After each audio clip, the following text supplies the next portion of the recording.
the reality is with a major surgical repair, it's just such a long recovery time, and it's just not. Sometimes they're like, doctors will say, you're 30 now, and if you have a major fracture, there's a reality that maybe it's time to stop walking. And that's a reality. And 2 years ago I broke my leg. It was a 4-month healing time. Now there's a reality. I'm probably going to break my leg again at some point. That sucks, but it's true. And there's probably a reality at 40 maybe or 50, I just probably won't walk again. And it might just be the effort too. Like if I see that I've got an 18-month recovery time to get up and walk and maybe instantly break it again, I'd probably much rather just put time into getting my upper body fit and just being bloody good at pushing a wheelchair. Yeah. Is this degenerative? Does this get worse as you get older?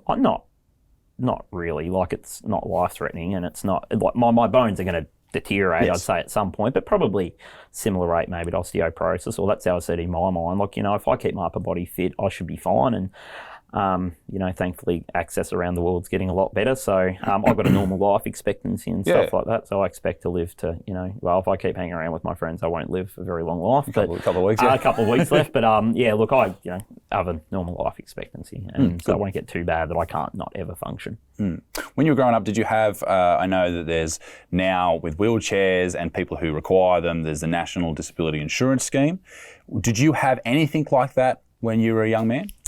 Look, mainly fundraising. I think mum and local schools, etc., were just awesome. So probably fundraising. I can't remember whether mum or dad paid for my wheelchairs, but look, they're expensive too. Yeah, they were about $5,000 or $6,000. Like my parents are good middle class people, so I'm sure that having a $6,000 bill dropping on their doorstep was not ideal.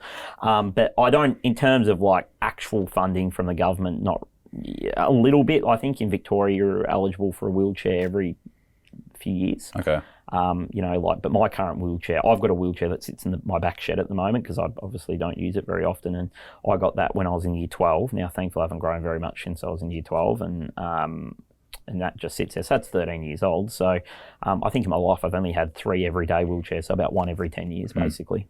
I mean, this is something I've spoken about with several people who would have accessed it if the NDIS was available, that it is so important that scheme is insured funding for the foreseeable future, because there are so many people, and not necessarily you, but people who are they will need that scheme for the remainder of their lives.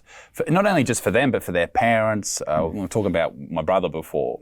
His autism is severe. He can't talk. He can't do a lot of things for himself. And, my mum's been his main carer his entire life. He's 23 or 22 now, 23.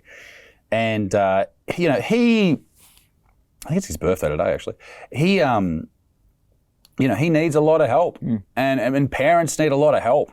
And the fact that people talk about actually cutting that funding is fucking horrendous. Yeah, look, I'm not super outspoken about it, but I honestly believe it must be really tough in life to start, whether you're trying to get a job or whether you're just trying to get into school and you've got a $40,000 deficit you have to cover in terms of services and access and equipment. Yeah. That sucks. And, for most, the greater majority of people are middle class or less, or, particularly if you've got a child who has a disability, then there are associated costs, and it sucks that you need access to these things just to be, and I don't want to say a functioning member of society, but just to be an independent member of society. That absolutely sucks, and it's disappointing to hear that that's the case. In terms of the NDIS funding, I'd honestly say, like I said, I've been incredibly fortunate that I haven't needed anything, but to watch a lot of people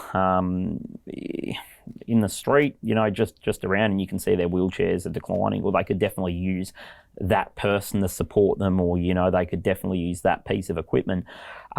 It's a bloody tough existence, and it must make people, I'm guessing, but it must make people just feel miserable knowing that there's something they want to do over there that they can't access it because we can't get our stuff sorted out over here. And it's, people call it it's a huge cost. Well, it's not really a cost at all. It's a huge commitment that just should be made. It's just like every other commitment, that we make from a taxation purpose, like healthcare or education.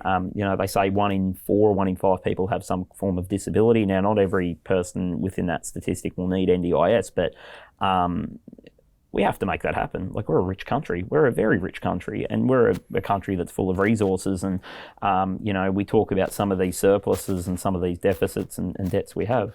We just have to make it work. And it's, to me, I saw Dylan Alcott's tweet the other day about it, and he just echoed the word so brilliantly. It has to happen, and that's it.